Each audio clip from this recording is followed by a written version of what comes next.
शिवसेना ठाकरे गटाचे अंबादास दानवे यांनी अलिबाग मुरुड मतदारसंघाचे आमदार महेंद्र दळवींचा पैशांनी भरलेल्या बॅगांसोबतचा व्हिडिओ प्रसारमाध्यमांमध्ये दाखवून एकच खळबळ उडवली। यावर अनेक आरोप प्रत्यारोप सुरू असून शिवसैनिकांनी आणि आमदार महेंद्र दळवी यांनी हा व्हिडिओ खोटा असल्याचा दावा केला। यातच शेतकरी कामगार पक्षाच्या प्रवक्त्या चित्रलेखा पाटील यांनी महाराष्ट्र राज्याचे रोजगार हमी, फलोत्पादन, खारभूमी विकास मंत्री नामदार भरत गोगावले यांचा पैशांनी भरलेल्या बॅगांसोबतचा व्हिडिओ प्रसार माध्यमांसमोर दाखवून एकच खळबळ उडवली। मंत्री भरत गोगावले यांचा हा व्हिडिओ खोटा असल्याचा दावा शिवसैनिक आणि मंत्री गोगावले यांनी केला।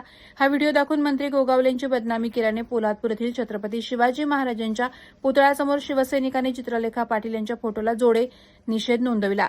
यावेळी दक्षिण रायगड जिल्हा सहसंपर्क प्रमुख व माजी जिल्हा परिषद सदस्य चंद्रकांत कळंबे, तालुका प्रमुख निलेश अहिरे, शहर प्रमुख सुरेश पवार, विभाग प्रमुख लक्ष्मण मोरे, नगराध्यक्ष स्नेहा मेहता यांच्यासह असंख्य कार्यकर्ते उपस्थित होते।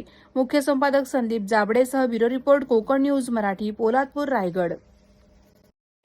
आज शिवसेनेच्या वतीने पोलादपूर या ठिकाणी नव्हे तर अखंड रायगडमध्ये नामदार भरत गोगावले आणि महेंद्र दळवी यांच्या विरोधात एक व्हिडिओ तयार केले आहेत नोटांचे, त्याच्याबद्दल आज मोठ्या प्रमाणामध्ये निषेध व्यक्त केला जातो आहे। त्यांच्या पायाखालची वाळू सरकलेली आहे आणि भरत गोगावले, महेंद्र दळवी, महेंद्र थोरवे यांचं जे रायगड जिल्ह्यामध्ये काम आहे हे काम पाहता याच्यामागे कोणातरी हात आहे।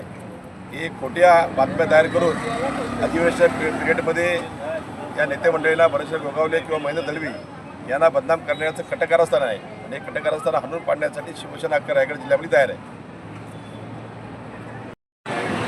माननीय नामदार भरतशेठजी गोगावले हे गोरगरिबांचे कैवारी, त्यांच्याबद्दल जे आज चित्रताई पाटलांनी केलेले आहे त्याचा आज जाहीर निषेध केलेला आहे आणि त्यावर एवढंच वाक्य बोलावंसं वाटतं की चित्रताई पाटील हे तुमचं बेताल वागणं शोभत नाही। तुम्ही हे बोलताय काय आणि तुमच्या बेताल वागण्याला आम्ही करायचं काय?